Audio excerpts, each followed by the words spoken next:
Okay, and we are live here. Myself from Shambhala Mountain Center, and I'm with a very special guest, Janet Solyntjes, who's joining us from just down south a little ways on the Front Range Yes, I live in Longmont. in Longmont. Janet is a senior teacher in the Shambhala tradition, as well as a mindfulness-based stress reduction teacher. And she's going to be coming up and leading a mindfulness-based stress reduction retreat at Shambhala Mountain Center. And just ahead of that, we're going to talk a little bit about what that is and what how it may be helpful. So to begin, maybe a really simple question that I'd like to hear you answer. It's a two-parter. Okay. What is mindfulness? Part two, what is stress? You want short answers, okay. Well, mindfulness has been defined in so many ways. And in fact, there are ongoing conversations, almost debates about what it really means. I think to make it accessible to everybody is to point to the fact that we already have an innate mindfulness, that it's not something that has to be learned, and that we know what it's like to be fully present and to have our attention resting on something. If it's something that we love, or we're in a very engaging conversation, or perhaps it's making art, or while we're running. So there's a natural ability of our mind, or the capacity of mind, to sort of rest and be present. The other aspect of the definition, at least in MBSR, of mindfulness is that it's that intentionally bringing the mind or the attention to the present moment and doing it without bias or judgment. So having the attitude, the right attitude, because sometimes we'll bring our attention to the present moment, but we're immediately in a reactive state with maybe sometimes it's just smaller, like or dislike, but it tends to be stronger opinions or interpretations or projections or associations. And then when that happens, the mind starts moving further away from the present moment and wandering into all of the sort of thoughts and emotions associated with those connections that we make. But they're very different than the mind just being present, just simply being present in an unbiased way.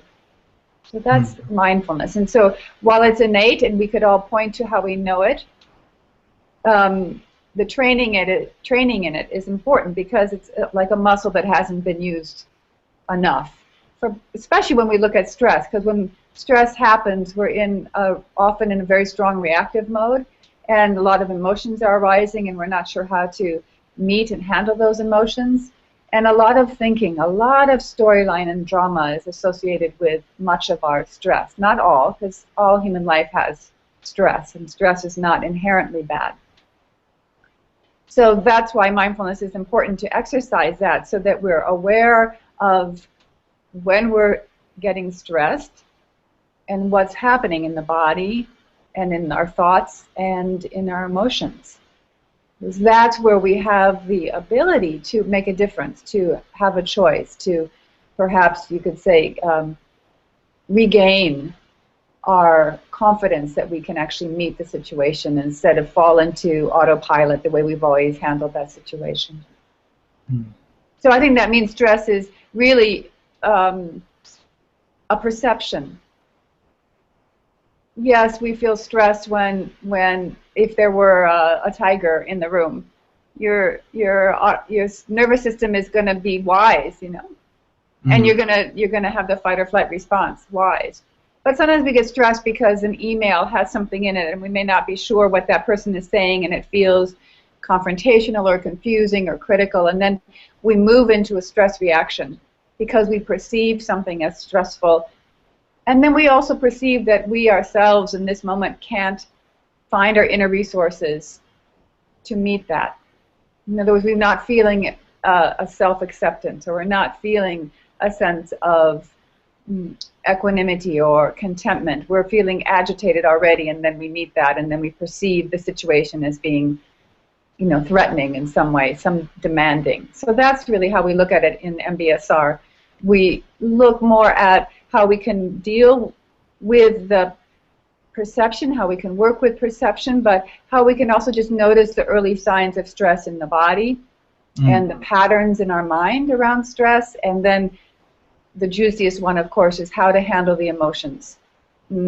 Just handling emotions, difficult emotions, for a lot of people is a big source of stress. That's what we look at in MBSR.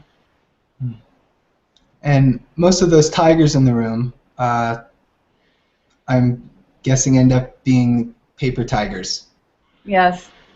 And, yeah. So much of it is imagined, and that doesn't mean that we're discounting the stress. We're saying you shouldn't feel it. If you feel stress, you feel stress. It's wonderful to be able to explore it and to tap into your inner resources, to develop greater resiliency, and to allow yourself to sort of come back to a baseline feeling of being grounded and human.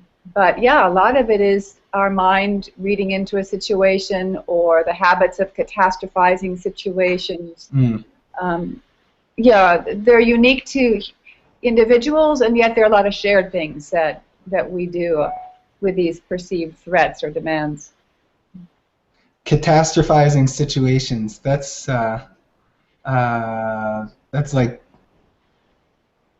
a big way of saying what I think we do a lot of times in subtle ways. There's this calligraphy here in the dining hall at Shambhala Mountain Center that says NBD, just no big deal. Another nice acronym. Yes. Seems like that's the opposite approach, is that things are typically way smaller of a deal than we think. And so the first step in not making a big deal out of stuff is noticing the beginning motions of when we are doing so, when we start catastrophizing. It's a great question. Well, first of all, I want to say that NBD, no big deal, is a very advanced practice, you could say, to be able to perceive life in a more dreamlike way and not create huge mountains of meanings around everything. The first step really is just to become familiar with your own being. As John Kabat-Zinn, the founder of MBSR, says, it's so much about, our lives are so much about doing, and the being part of human being is often lost. So the first step is really recapturing the moments that are unfolding all the time, right now, and just learning how to almost taste it, to be with it. And then you begin to see, you may not catch the early signs of stress, but that's the training, is to just be with the body, and we might only be able to catch it when we're already sleepless and grinding our teeth, or the doctor said you better go on some blood pressure medicine, or we get ill, or we just get irritated and feel like giving up, or we get depressed. So down the line, you could say there are a lot of things that we start to work with, because it's very hard to just jump right into the first signs of stress. But that's the direction we're going. We're going sort of not to the triage of what's happening once we're already stressed out.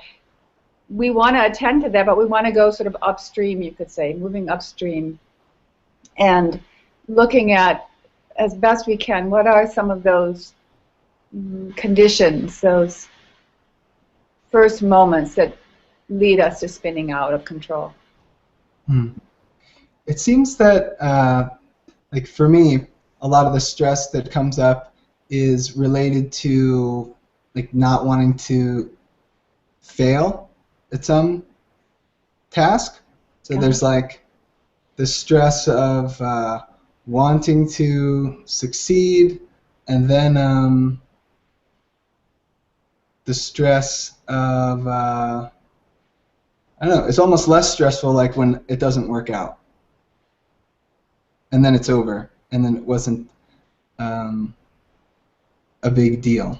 Yeah. So I'm trying to I'm hoping the question is coming around. That was like an observation. I think that the observation is the sort of path that you would then be on if you were bringing mindfulness to it. The fact that you are aware of that pattern is really good news.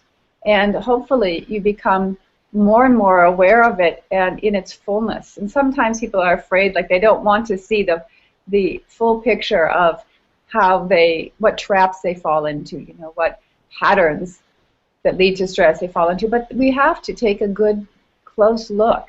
So you're describing that about success, and maybe it feels better to fail. And, one could look at that more psychologically and try to look at the roots of that in your life. Or you could just be with that in the moment with curiosity and just recognize it. You fell into a hole. You're spinning. You've got a storyline. It's very familiar. Very familiar.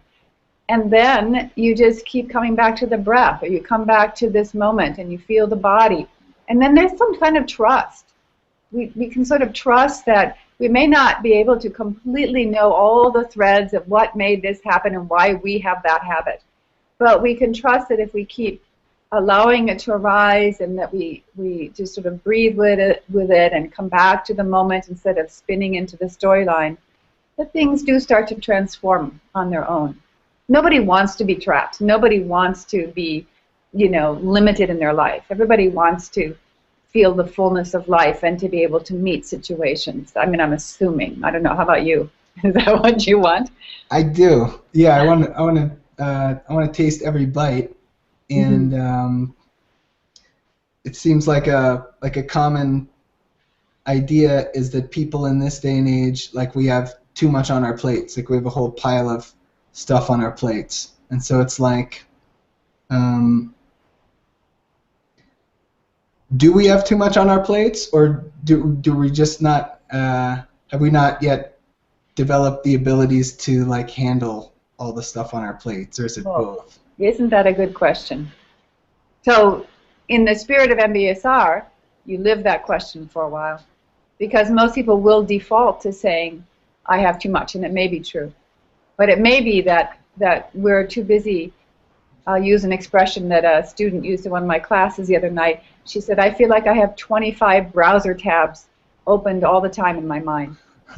So then if you have 25 browser tabs open, whatever you're doing is going to already feel burdened, and confused. Because your mind's going here and there and this, and it's opening this. And so it might be that we have too much, but it also might be that we're unable to be with whatever is happening now, and instead we're looking at all the browser tabs. So I think asking yourself that and seeing what you can do on your own, that's the right spirit. Let it be your sort of experiment. I expect a report back from you. Well, I'll be looking forward to offering you that report. Okay. When you come up here to the land. Yes. Maybe this is a good time to say something about what will be occurring over the course of the weekend retreat that you're leading here. Okay.